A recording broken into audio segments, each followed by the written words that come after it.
qui ne sont pas négligeables. Là, ici, tout ça, c'est la feuille. Et ici, nous avons le pétiole, aussi principal, nervure principale. Et ici, nous avons la gaine, nervure secondaire. Alors, la partie ici est appelée foliole. Pourquoi? Parce qu'il y a la division du limbe. Tout ça, c'est le limbe. Et le limbe est divisé pour donner ce que nous appelons foliole. Et on parle d'un pari-péné, c'est-à-dire quand ça se termine le plus souvent par une foliole. Des fois, c'est par avortement que ça se retrouve. Et ne vous étonnez pas de voir par exemple ici qu'il y a par moment 1, par moment 2. Ça signifie qu'il y a des fois des feuilles qui avortent.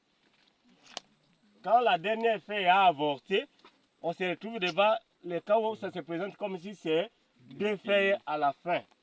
Alors que de façon générale, pour les méliacées, ce sont des feuilles composées un pari-péné.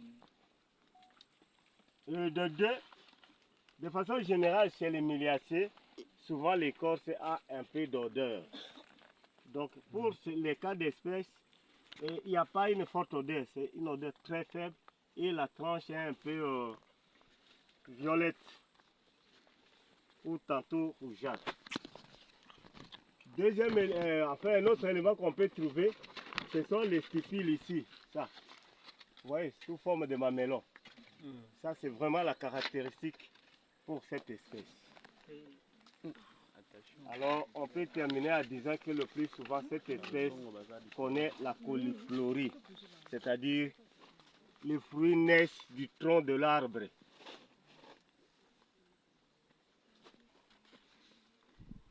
Donc, devant les cas que nous sommes, ici on a donné de façon générale la caractéristique.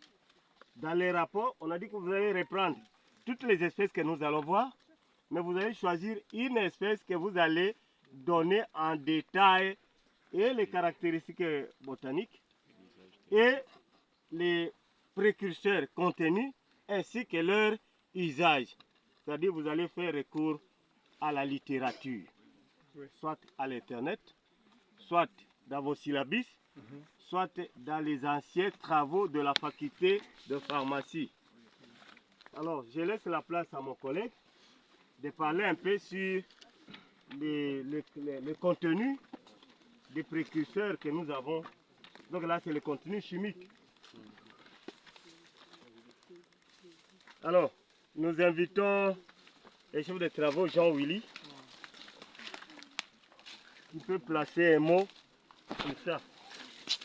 Comme on vous a dit de ne pas geler les plantes, je pense que quand vous essayez de tracer l'écorce, est-ce que vous voyez des sèves qui coulent?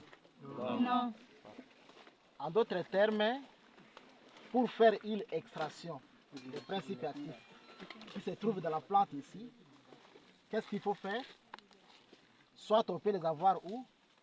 Vous voyez comment les feuilles sont développées. Hein? Oui. C'est généralement dans les feuilles.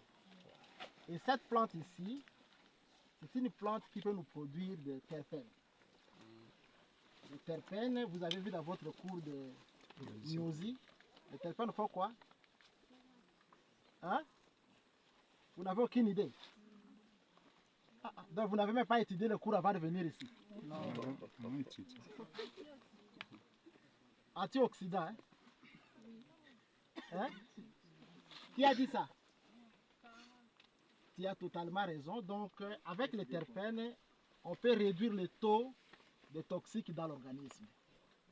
Hein? Vous avez compris, les précurseurs ce sont les terpènes. Et comme usage, c'est lutter contre les oxydants, les oxydes qui se trouvent dans l'organisme. On va essayer d'enrichir ça, même dans la littérature. Je pense qu'avec ça, on peut... Voilà. Alors, on peut placer aussi les mots sur aussi d'autres usages. Oui. Et il a parlé de l'écorce des troncs pour l'extraction, n'est-ce pas, de compositeurs, l'extraction des molécules, tout ça. Mais aussi, Carapa procera est aussi beaucoup utilisé par les fruits, hein, les graines. Alors, on extrait c'est une matière grasse Et ces huiles de Carapa procera, c'est contre tout ce qui est de taches sur le corps. Hein, on fait la dermatologie. Oui, dermatologique. On l'associe avec l'huile de bois, les serpents que vous connaissez très bien, que vous avez vu dans les cours.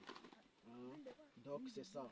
Mais toujours comme élément de complément, ici on a constaté qu'on a des individus. Cette espèce ici de l'autre côté, mais les villageois commencent déjà à enlever les causes des troncs. Mais pour quel usage, ça nous ne savons pas. Et cela suppose que aussi le tronc contient également certains principes actifs. D'où les enquêtes ethnobotaniques et ethnolinguistiques sont à court. Voilà. Oui, je peux aussi ajouter quelque chose.